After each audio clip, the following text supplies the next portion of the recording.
मला माई सांगत होत्या की मोठ्या काकू खूप खुश आहेत की आपण तिकडे चाललोय. पण मी काय म्हणतो, हे आताच जाणं आवश्यक आहे का एवढ्या पिरियड मध्ये? अक्षय, अरे आई नवस बोलल्यात ना, आपल्याला तर जायलाच हवं फेडायला. ऐक ना, मी तुझा निळा कुर्ता घेते बरोबर. तुला खूप छान दिसतो अक्षय. हा नाही, एक मिनिट, मी तो शर्मिष्ठाला दिला होता इस्त्री करायला. मी घेऊन आले हा लगेच. अगं लगेच? पंख्या यार, हेल्प मी.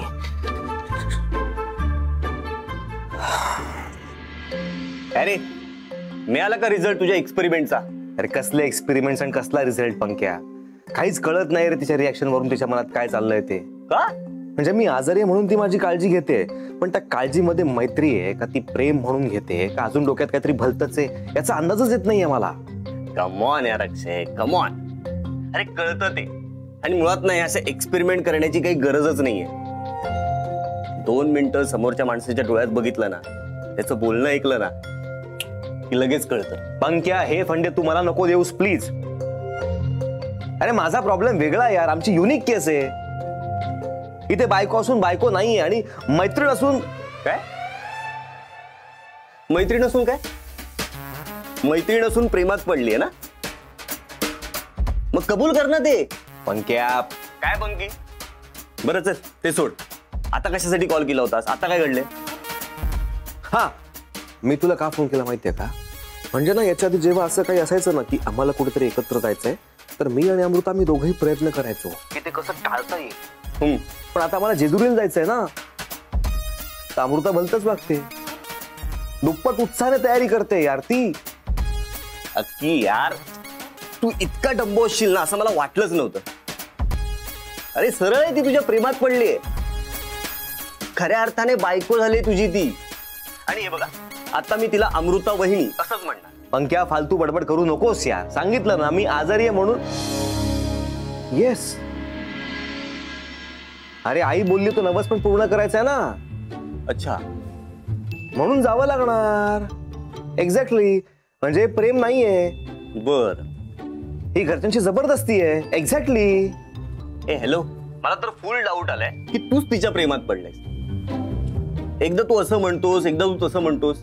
तुला सांगू, तुला ती प्रेमात पडायला नको असं म्हणतोयस, पण खरं तर तुला तेच आवडतंय, बरोबर ना? पंक्या फालतू बडबड प्लीज थांबव. हा, इथे माझं काय चाललंय, डोक्यात काय भरवतोयस तू? चल ठेव फोन, बाय.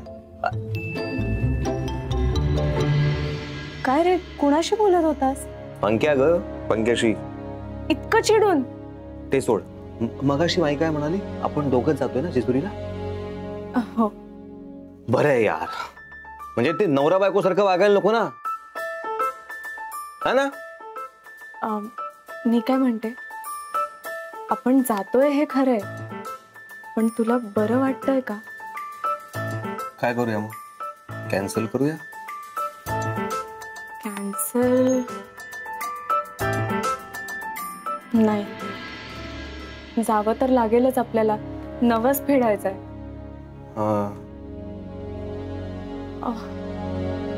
मी काय म्हणते, आपण दोघंच जातोय ना, तर फक्त नवस फेडूया.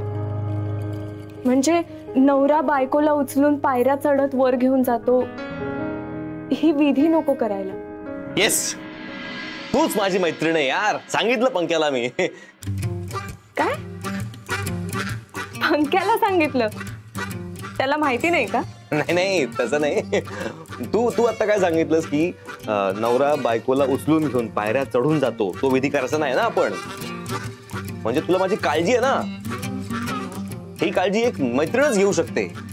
तेच तर सांगितलं पंक्याला मी की तू काळजी घेत नाहीये, पण अमृता माझी काळजी घेते कारण ती माझी मैत्रीण आहे. एक्झॅक्टली. अरे यार, you are my true friend यार.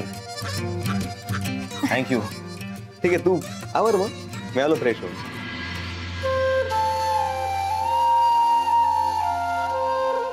मला माहिती आहे रे अक्षय, तुझ्या मनात काय आहे, पण